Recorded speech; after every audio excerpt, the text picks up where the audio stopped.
ఆస్తుల కోసం సునీత, అధికారం కోసం చంద్రబాబు, వైఎస్ వివేకను చంపిందెవరు అని ఒక వార్తని సాక్షి పేపర్ వేసింది. తండ్రి రెండో వివాహంపై సునీత, ఆమె భర్త ఆగ్రహం. రెండో భార్య షమీమ్ను బెదిరించిన సునీత భర్త బావాట. తండ్రి వీలునామా రాస్తానని చెప్పడంతో అడ్డు తొలగించే కుట్ర. వివేక మరణించాక ఆయన ఆస్తులన్నీ సునీతకు బదలాయింపు. ఈ పరిణామాల క్రమం చూస్తే సూత్రధారులు ఎవరో ఇట్టే తెలిసే ఛాన్సు. నాడు అధికారంలో ఉండి దర్యాప్తును నీరుగార్చిన చంద్రబాబు ఆ 6 వారాలు సాక్ష్యాధారాలు లేకుండా చేయటమే ఆయన పని. తన భర్త బావమరిదిని బయట పడేయటానికి సునీత ప్రయత్నం, తన రాజకీయ ప్రత్యర్థుల్ని ఇరికించాలన్నదే చంద్రబాబు పన్నాగం. అందుకే ఈ ఇద్దరు కలయిక నాటి నుంచి మరింత లోతులకు టీడీపీ సహా బాబు అనుకూల శక్తులంతా సునీత వెనకే. ఇప్పుడు టీడీపీ తరఫున పోటీ చేయాల్సి రావచ్చు అనేది సునీత ఉద్దేశం. అందుకే ముసుగు తీసేసి ఎల్లో ముఠ అందరికీ ధన్యవాదాలు, సూత్రధారులు పాత్రధారులు ముసుగులు తొలగించే కథనం ఇదిగో అని ఒక వార్తని, అంటే వైఎస్ వివేకానందరెడ్డికి సంబంధించిన హత్యకు సంబంధించి ఈ 5 సంవత్సరాలుగా అనేక పరిణామాలు జరుగుతున్నాయి. దాంట్లో ప్రధానంగా వైఎస్ వివేకానందరెడ్డి ఫ్యామిలీ గొడవల వల్ల అతను రెండో భార్య షమీమ్కి ఆస్తులు కట్టబెడతాడు, వీలునామా రాస్తాడు అనే ఉద్దేశంతోనే సునీత, వైఎస్ వివేకానందరెడ్డి కూతురు సునీత వాళ్ళ భర్త హత్య చేయించారనేది ఒక ఆరోపణగా, ఒక ప్రచారంగా జరుగుతుంది. దానికి సంబంధించిన ఒక వార్త, అంటే ఆస్తుల గొడవలతోనే హత్య జరిగింది, రాజకీయ ఉద్దేశాలు లేవు అందులో అనేది సాక్షి పేపర్లో వార్త రాశారు. దానికి సంబంధించి టీడీపీ మీడియా కానీ టీడీపీ పార్టీ నాయకులు చంద్రబాబు నాయుడు వాళ్ళ వెనకుండి ప్రోత్సహిస్తున్నారు. టీడీపీ ముసుగు తొలగిపోయింది, అంటే వైఎస్ సునీతకి అదేవిధంగా టీడీపీకి చంద్రబాబు నాయుడికి మధ్య ఉన్న సంబంధాల ముసుగు తొలగిపోయింది అని చెప్పి ఒక వార్తని, అంటే టీడీపీ నుంచి కూడా పోటీ చేయాల్సి రావచ్చేమో అనే ఒక ఉద్దేశంతో వార్త రాశారు.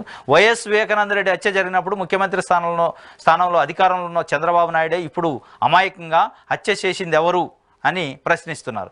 ఇది వారం రోజుల్లో తేల్చాల్సిన కేసు అని చెబుతున్న వివేక కుమార్తె నర్రెడ్డి సునీత హత్య జరిగాక 2 నెలల పాటు అధికారంలో చంద్రబాబు నాయుడిని ప్రశ్నించనే లేదు. అంతేకాదు హత్య చేసినానని తన తల్లితో అక్రమ సంబంధం పెట్టుకున్నందుకు మరికొందరితో కలిసి వివేకను తనే గొడ్డలతో నరికినానని అంగీకరించిన దస్తగిరి ఇప్పుడు జైలు నుంచి విడుదలై దర్జాగా బయట తిరుగుతున్నాడు.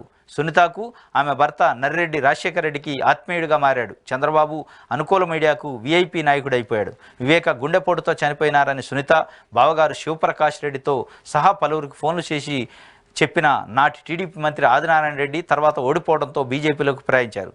వీళ్లలో హత్య చేసిన వాళ్ళు, చేయించిన వాళ్ళు, దాన్ని కప్పిపుచ్చి రాజకీయ ప్రత్యర్థులను ఇరికించడానికి ప్రయత్నిస్తున్న వారు అంతా ఉన్నారు. అందరూ కలిసి లోతైన కుట్రతో కడప ఎంపీ వైఎస్ అవినాష్ రెడ్డిపై, ఆయన కుటుంబంపై దుష్ప్రచారం చేశారు. ఇప్పుడు ఈ కుట్రను మరింత లోతుకు తీసుకువెళుతున్నారు అని చెప్పి ఒక వార్త.